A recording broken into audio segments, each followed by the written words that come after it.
اور یہ ابراہیم علیہ السلام اور اسماعیل علیہ السلام کی یاد میں حج کے شکرانے کے طور پر قربانی کی جاتی ہے۔ قربانی میں آپ جانتے ہیں کہ بھیڑ، بکری اور اسی طرح گائے، اونٹ اور ان کی انواع کے جتنے بھی جانور ہیں ان کی قربانی کی جاتی ہے۔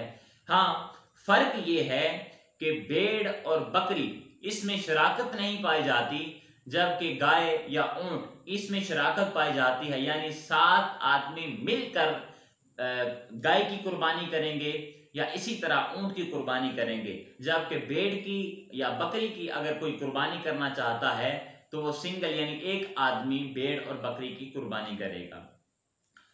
آخر میں حلق اور تقصیر، جب انسان طواف کر لیتا ہے یا عمرہ کر لیتا ہے یا اس کے بعد حاجی حج کر لیتا ہے تو اس وقت وہ بال کٹواتا ہے، تو بال کٹوانے کی بھی 2 قسمیں ہیں۔ ایک کو کہتے ہیں حلق کروانا اور ایک ہوتا ہے قصر، جس کو تقصیر بھی کہتے ہیں۔ حلق سے مراد ہے کہ اپنا سارا سر منڈوانا، کسی استرے کے ساتھ یا مشین کے ساتھ سارے بال صاف کروا دینا، اس کو حلق کہتے ہیں۔ جس طرح آقا علیہ الصلوۃ والسلام نے ارشاد فرمایا، اللہم اغفر للمحلقین، اے اللہ حلق والوں کی بخشش فرما۔ تو اس سے معلوم یہ ہوا کہ حلق کروانا یہ زیادہ احسن اور افضل عمل ہے، اعلیٰ عمل ہے کہ انسان قصر کی بجائے حلق کروائے، کیونکہ یہ عمل آقا علیہ الصلوۃ والسلام سے بھی ثابت ہے اور آقا علیہ الصلوۃ والسلام نے ان کے لیے دعا بھی فرمائی ہے، اللہم اغفر للمحلقین، اے باری تعالی حلق والوں کی بخشش فرما۔ اور آخری چیز ہے قصر۔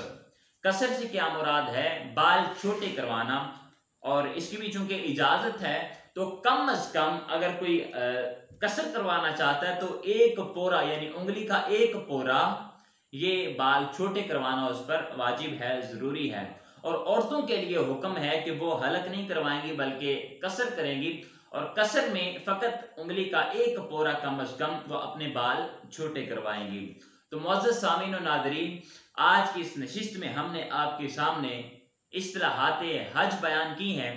چونکہ میں نے پہلے بھی عرض کیا کہ جب تک انسان صحیح معنوں میں ان اصطلاحات کو نہیں جان لے گا تب تک وہ صحیح معنوں میں ایام حج سے مستفید نہیں ہو سکے گا، لہٰذا ضروری ہے کہ ہمیں ان اصطلاحات کا علم ہونا چاہیے، ادراک ہونا چاہیے۔ اللہ رب العزت کی بارگاہ میں التجا کرتے ہیں باری تعالی ہمیں دین اسلام کی تعلیمات پر عمل کرنے اور اس کو سیکھنے کی توفیق عطا فرمائے۔ وما علینا الا البلاغ المبین۔